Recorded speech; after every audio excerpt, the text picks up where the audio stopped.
Avec les démons, ça va être... tu vas lui proposer des énergies, des émotions. Par exemple, Asmodée, tu peux lui proposer, ben voilà, ta colère pendant X temps, par exemple. Et ce que tu obtiendras sera bien souvent proportionnel à ce que tu auras donné. C'est-à-dire que plus que tu donnes, moins ce que tu donnes te coûte, moins tu recevras. Plus ce que tu donnes va te coûter, ce qu'on appelle vulgairement un sacrifice, plus les résultats seront intéressants. Des grimoires, alors je ne conseillerais pas trop des grimoires, dans le sens où les grimoires, il faut être capable de les lire et de les comprendre. Je te conseillerais plutôt des petites lectures du style Agrippa, la philosophie occulte, Franz Bardon, le chemin de la véritable initiation à la haute magie, ou le formulaire de haute magie de PV Piob. Bah, il est cool ce chaton. Des magies non bénéfiques, bien sûr qu'il y a des magies non bénéfiques. Je vais pas vous dire non plus que tous les mages, tous les sorciers sont des enfants de cœur et qu'il n'y a que de la magie pour faire du bien autour de vous. Hein. Ça c'est une certitude, il y a des trucs bien dégueulasses. Non, ça va, Vara. J'ai pas trop chaud. Et coucou psychoréflexion. Pour ceux qui sont intéressés par les domaines de la psychologie ou qui se posent des questions sur leur psychologie, n'hésitez pas à vous abonner à la chaîne de psychoréflexion. C'est très intéressant, des sujets qui sont la plupart du temps abordés et d'actualité. Donc n'hésitez pas à aller y faire un petit tour. Chemin des dieux Shinto, pareil, si vous voulez une chaîne qui vous parle des traditions asiatiques, n'hésitez pas à y passer, pépite.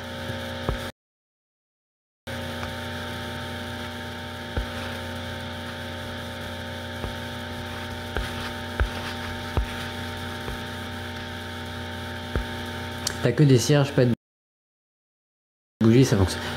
Ce qui est important, c'est ta flamme. De toute façon, ta bougie, c'est plus de la cire naturelle, c'est dans la majorité des cas de la paraffine. Donc, cette correspondance-là, on n'en tient plus réellement compte. Par contre, la flamme de ta bougie, c'est ça qui va dégager la première énergie de ton rituel. Et tu ne pourras pas utiliser une bougie en plastique à LED. Ça, c'est une certitude. Maintenant, tant que tu as du feu, normalement, ça devrait aller. D'ailleurs, ce qu'il faut savoir, c'est qu'à l'ancienne, ils n'avaient pas les moyens de faire couler de la cire, de se faire des bougies. C'était quelque chose qui était réservé aux riches, la cire. Donc ce qu'elles faisaient, c'était soit des petites lampes à huile, soit elles allumaient tout simplement un feu avec du bois. Quel démon appeler pour avoir de l'argent? Il y en a quelques-uns. Il y en a quelques-uns, je dirais que le plus safe, ça serait Bounet. Maintenant, attention, quand vous demandez de l'argent, il y aura toujours des conséquences. L'argent n'apparaîtra pas de nulle part. Si vous voulez avoir la mort d'un de vos proches sur la conscience pour avoir du pognon, c'est vous que ça regarde. Il ne faudra pas venir m'en tenir rigueur derrière. Et coucou Alban. La sorcière de l'époque existe toujours. Il y a des gens qui pratiquent la sorcellerie comme on le faisait vraiment à l'ancien temps. Ça, c'est une certitude. On a évolué dans certaines de nos pratiques. Maintenant, si tu regardes les rituels cérémoniels de théurgie, de haute magie, ça fait 100 ans qu'ils n'ont pas bougé, notamment. La théurgie, ça fait au moins 300 à 400 ans que les trucs sont codifiés de cette manière-là. Minimum. Qui a inventé la magie? L'un des premiers hommes. Comment être sûr que la magie existe? Tu peux pas. Le seul moyen de t'en persuader... Attendez, je pose le sien. Hop. Ouh, t'es bon mon gros. Le seul moyen de se persuader de la réalité de la magie, c'est de la pratiquer et d'en observer les résultats. Tu ne peux pas croire en la magie si tu n'y es pas confronté. Et bonsoir Nadège. D'ailleurs, quand j'ai commencé, j'y croyais pas spécialement.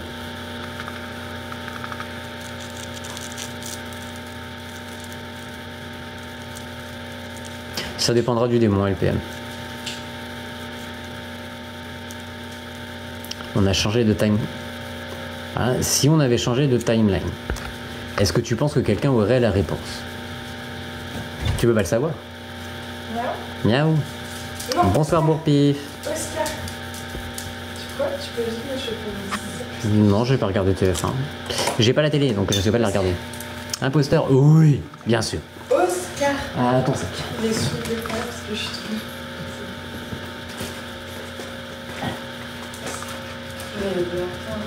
Ça marche.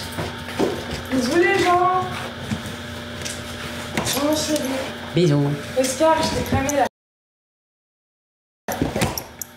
Allez Oscar. Hop, hop. Voilà. Tu te fous de ma gueule? Mais pose ta question pour pif. Oscar! Oui, je fous de ta gueule. Oui, j'ai des catholiques El Chico. Oscar! Bonjour Eminem, bah super et toi?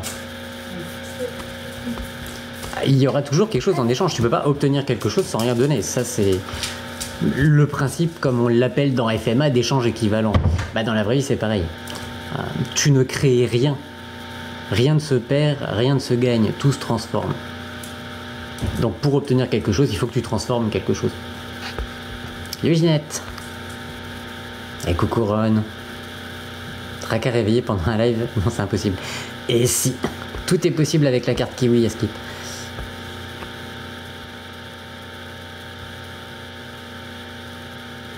Non, je ne sais plus du tout, El Chico. Mais donner quoi? Ça va dépendre de l'entité, soit des émotions, soit des ingrédients, soit des offrandes. Quoi qu'il arrive, il faudra que tu donnes une forme d'énergie qui convienne à l'entité que tu as appelée.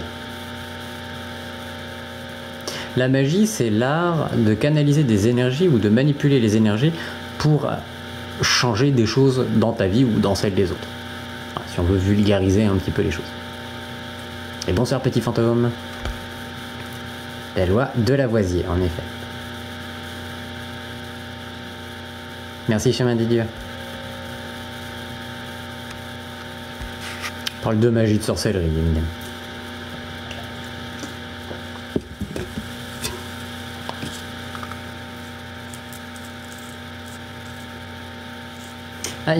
Le magnétisme peut être très utile, en tout cas j'ai eu beaucoup de retours positifs sur ce qui va être maladie de peau.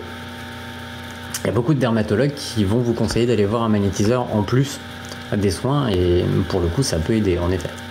Non, je ne suis pas magnétiseur. Je connais quelques petits tips qui m'aident pour mes proches surtout, mais c'est que des petits trucs hyper légers et je me revendiquerai pas magnétiseur. Je pourrais pas me faire payer pour un soin de ce côté-là, c'est une certitude. C'est pas ma spécialité. Comment l'entité vient? Bah tu l'appelles. L'entité elle vient pas au pif. C'est toi qui choisis l'entité avec laquelle tu veux travailler. Tu l'appelles par des invocations, par des évocations. Et ensuite, tu fais le rituel. J'en tire quoi par exemple? Ça m'aide à payer mon loyer tous les mois notamment. Ça m'a permis de trouver ma chérie. Accessoirement aussi. Ça m'a permis de trouver du boulot à chaque fois que j'en cherchais. Ça m'a permis de trouver cet appart-là. Enfin... S'il y a un problème, la magie peut apporter une solution tant que ça reste dans les lois de l'univers. Disons que, comme je l'expliquais dans le live de ce matin, si je faisais un rituel demain pour être milliardaire, j'ai aucune chance que ça arrive, que le rituel prenne. Pourquoi? Parce que même si je prends le patrimoine de toute ma famille, il n'y a pas 1 milliard. Mon entreprise, elle pourra pas faire 1 milliard comme ça du jour au lendemain.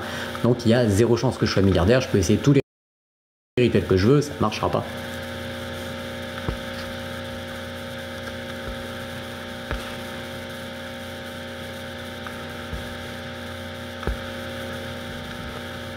L'hypnose peut faire beaucoup de bien aussi.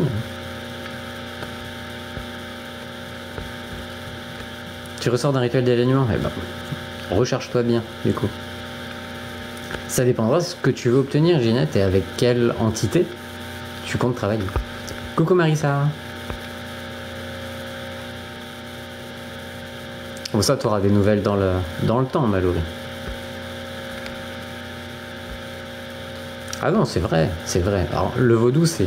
On débattait d'ailleurs ce matin à propos de ça, parce que c'est vu et considéré comme une religion. Par contre, pour les vaudouisants, a priori, le terme religion est pas forcément apprécié. Ce qui s'explique historiquement parlant d'ailleurs.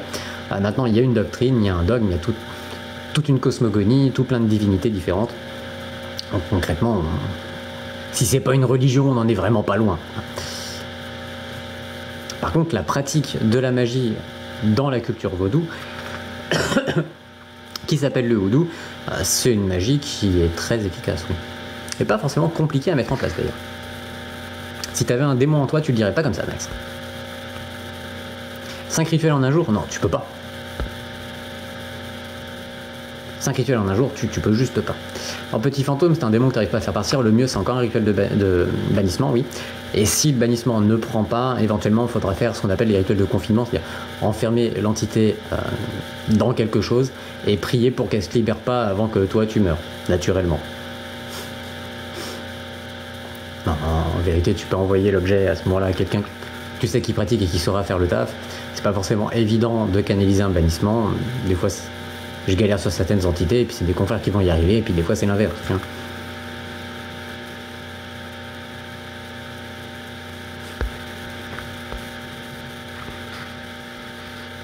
Bah, le truc, c'est que les jeux, comme je dis, la magie, tu veux augmenter les probabilités. Les jeux d'argent, les probabilités de gagner sont déjà extrêmement faibles. Donc même si tu multiplies par 10 à 0,03%, ça te fait aller maximum 0,3%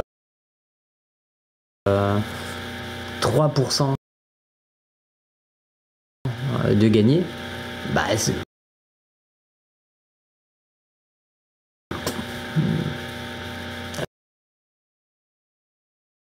peu de chances que ça arrive quand même.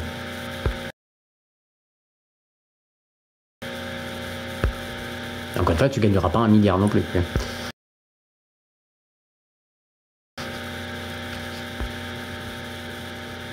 Et bonsoir Corentin. Bonsoir Kenny.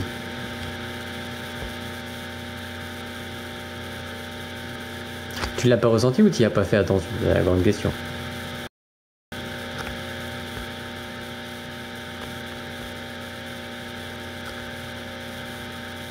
C'est une pratique fermée. Alors, je fais partie de ceux qui pensent que c'est le genre de pratique où moi ou toi, on pourrait utiliser certains des principes Oudou pour faire de la sorcellerie. Maintenant, il y a des choses que tu ne sauras pas. Il y a des entités qui ne te répondront pas si tu les appelles, voire qui pourraient être violents si tu les appelais. Parce que c'est avant tout une pratique culturelle. En effet, c'est une pratique culturelle qui s'est faite pour contrer l'assimilation du christianisme. En gros, c'était un peu le pied de nez aux chrétiens en mode bah oui, non, mais on croit en votre Dieu, mais par contre, sous votre Dieu, il y a plein d'autres entités. Donc c'est pour ça que dans la pratique du Voodoo, tu vas appeler aussi beaucoup les saints, tu peux appeler Maria, etc., etc. Et à côté, bah, t'as le baron samedi et d'autres du style.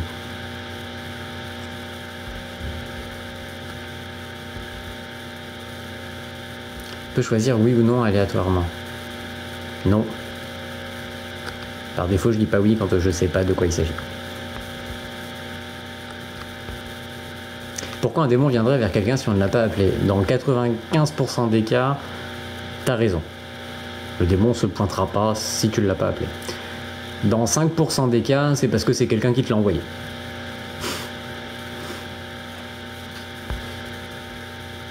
Et dans, allez, peut-être 0,10% des cas, ça va être parce que bah, tu l'as croisé et que tu développais les bonnes énergies pour le nourrir, du coup il s'est dit « Oh cool, un frigo !» Ah, mais là on est vraiment sur des cas extrêmement rares. Et même comme ça, en général, c'est parce que t'as fait une Ouija et que t'as fait une connerie du style derrière et que bah, t'es juste pas tombé bien du tout. Hein.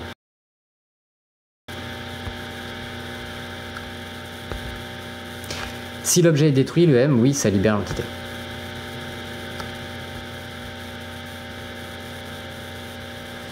Alors selon moi, Eminem, les entités ne sont que des masses énergétiques représentant certaines énergies. Par exemple, Asmodée ou Sidonai, c'est avant tout de la colère. C'est de la colère qu'on a personnifiée. Quand je parle d'entité, c'est plutôt ça, c'est une énergie qui est personnifiée. On peut dire ça, nationaliste, oui. Canaliser pour avoir de la connaissance, ça peut se faire avec des démons par exemple comme Agarès. Maintenant, avoir la connaissance, là pour le coup je vous conseille de vous référer aux textes religieux, c'est parce qu'on connaît les choses que l'on souffre. Donc faites attention à pas trop en demander non plus de ce côté-là. Il y a des petits frises, je vais essayer de me mettre en Wi-Fi, alors ça risque de bugger une dernière fois, mais normalement Aïcha devrait être bon. Comment savoir si on a un démon? Si tu te poses la question, c'est que t'en as pas.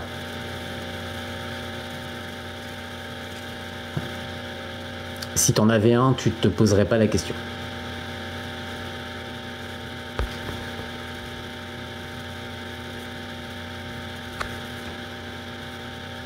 Essaie d'y faire attention quand même.